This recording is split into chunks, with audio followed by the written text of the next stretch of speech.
Furiosa, a Mad Max Saga review, a bold and bloodthirsty follow-up. Furiosa, a Mad Max Saga does the impossible by following up one of the greatest action spectacles ever put to screen with a deeper experience that's almost, but not quite, equally exciting. Starring Anya Taylor-Joy as the titular Imperator Furiosa opposite Chris Hemsworth as her unhinged nemesis Dementus, director George Miller returns to the helm for more chaos and bloodshed in the Australian wasteland. Set several years before the events of Mad Max, Fury Road, for the first time in the franchise Miller attempts to piece together a more coherent timeline, which had been all but abandoned when Tom Hardy and Charlize Theron rebooted the saga. Anya Taylor-Joy sparks concern by refusing to answer probe on traumatizing set. Anya Taylor-Joy's edgy couture sparks concern for Chris Hemsworth's safety.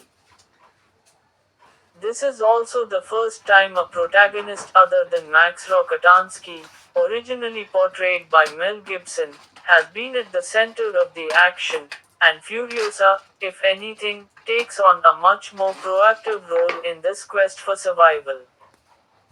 Thankfully, all the familiar hallmarks are still here. Skin-shredding sandstorms and improvised, gnarly vehicles still populate this world of Half-Life scavengers, but by returning to characters and locations introduced almost a decade ago, Miller has the opportunity to enrich and recontextualize the thrilling 2-hour chase for those who may not have picked up on the subtext the first time. Furiosa, like Fury Road before it, is a breathless feminist fable, but now the visionary director isn't letting his vehicle-worshipping, machismo-obsessed survivors distract from the message. Taylor-Joy instantly clicks as a younger Furiosa, originally portrayed by Theron as a perfect successor to Sigourney Weaver's world-weary Ellen Ripley from the Alien franchise. From childhood to young adult, Furiosa is fleshed out more than Max ever was, and her vengeful pursuit of Dementus after a horrific tragedy counteracts Fury Road's madcap chase with an enthralling personal history. What may frustrate some viewer, however, is the film's pacing, with an extra half hour of runtime and conspicuous chapter titles breaking the action into 5 lengthy segments. It certainly makes for a more epic narrative, and Furiosa is spread across several years as opposed to the previous film's overnight dirt rally. Taylor-Joy doesn't even make her first appearance until more than half an hour in. Thankfully, brilliant young find Alila Brown plays a younger Furiosa with endearing scrappiness for the first chapters. However, the more leisurely approach could rub against fans who were expecting a more propulsive experience. Miller's prequel is less concerned with delivering the jaw-dropping spectacle of Fury Road, although those glorious handmade action set pieces are still here in spades. Instead, Miller and Taylor-Joy's collaboration explores something much more rich and personal, cracking open the heroine's trauma with enriching results compared to Hardy's more impenetrable portrayal of Max. The Queen's Gambit stars both fierce and fragile, squaring up to Hemsworth's gurning Dementus, who is having the time of his life, with steely stoicism in one of the best performances of her career so far.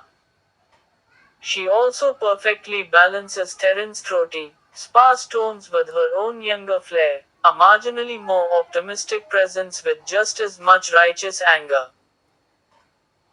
Some returning characters could also prove distracting, although it was great fun seeing a younger Immortan Joe, Lecce Hume, and his cronies appear for pivotal moments.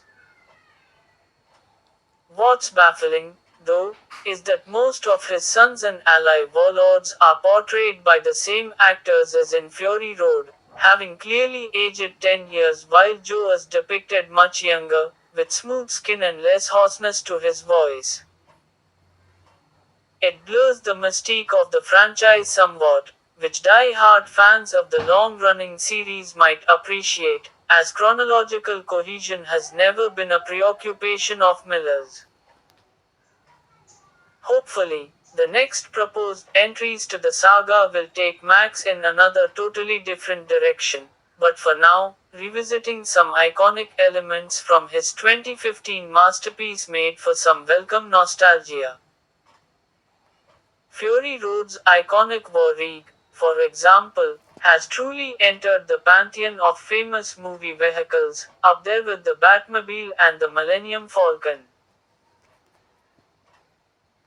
While none of the action sequences around it quite reach the dizzying exhilaration of its predecessor, there's more aerial work here that's thrilling but lends some of the beats a rather weightless feel. It was a joy to see the truck hurtling across the screen again, and we also learned a lot more about the geography and gizmos under the hood. Miller touched upon the sublime with Fury Road, a bracing tale of liberation and oppression in the ruins of civilization.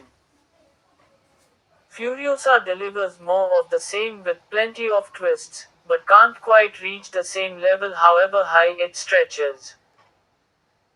Despite small shortcomings, that's still a far cry better than the majority of action blockbusters hitting screens in recent years.